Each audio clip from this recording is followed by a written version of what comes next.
My name's Rachel Ashcroft. I'm one of the renal pharmacists at Morriston Hospital, and I look after the home haemodialysis and self-care unit. Well, no 2 days are the same, so I may well be one day going down introducing myself to new patients, explaining how we help them. Another day I might be helping a doctor or working with one of the doctors for doses. I might be speaking to a patient on the phone about drugs that a GP has prescribed. I might even be speaking to the GPs about drugs they've prescribed and doses.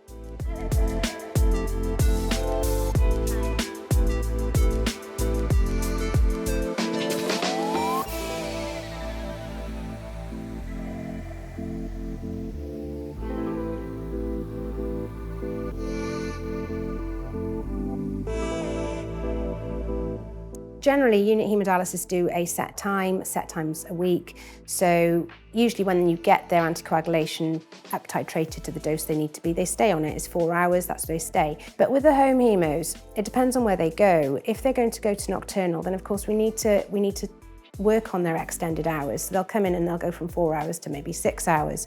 Well, the anticoagulation you use for 4 hours won't last for 6 hours. So it's just working out whether the patient is a big dose, a little dose, and then starting them off on the starting dose and informing the nurses to monitor the circuit at the end. The patient, you tell them about the bleeding time so they can help monitor, is empowering the patient, and then dose titrating as we go along.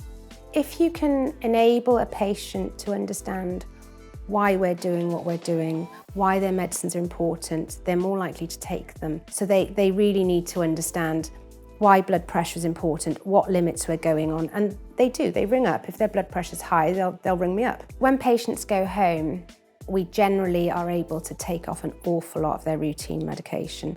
So when they're on unit haemodialysis, they'll typically be taking blood pressure medication, they'll be taking things for their phosphate, because their phosphate's generally high because the dialysis is not enough. We can't provide enough dialysis for most people to keep their phosphate low. But when people go home, they don't need phosphate binders. If they're doing nocturnal, they certainly don't need phosphate binders, and we can usually give them a lot more freedom in their diet to eat more phosphate, which is lovely. Blood pressure medication, that can stop as well generally, because a lot of that is to do with the fluid and the quality of dialysis, so that's amazing as well. So what I have here is the actual medicines one of the dialysis patients was taking when they were on the unit. So they took these, which are phosphate binders. This patient took 2-3 times a day with every meal. Some patients take even more than that and more than one type. They took blood pressure medication, so these are for blood pressure. This is also used for blood pressure, one of its uses, and this one for blood pressure. Multivitamin tablet, which all haemodialysis patients need because dialysis cleans out the water-soluble vitamins. And then the vitamin D and the cinacalcet for bone health. Now, what that looked like on a daily basis was that was about 14 tablets a day, every day, and some people take more than this. So as soon as this patient started dialysing at home, the first things that we were able to drop were the blood pressure medicines, that's that, 2 of these, and this one.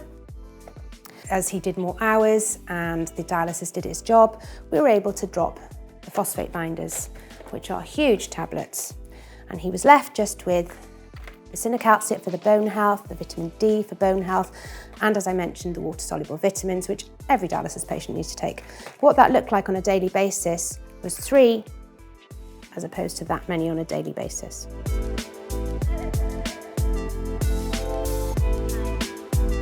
The one thing that we like to do is to make sure that we're very easily available for patients, especially if they're at home.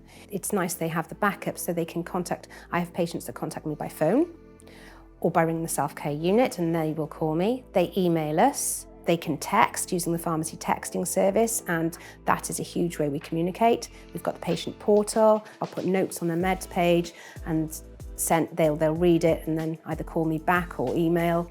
So there's an awful lot of ways we communicate with patients. Yes, we do support them. I speak to them regularly. They can contact me. When they're happy in their home and they're confident, that will kind of dwindle off because we've sort of front-loaded it, if you like. Whereas the unit haemodialysis patients, they still get an awful lot of my time, and I'm happy for that, but it's more of a continual basis with them. I would recommend home haemodialysis for anybody that it is suitable for and that is happy to do it.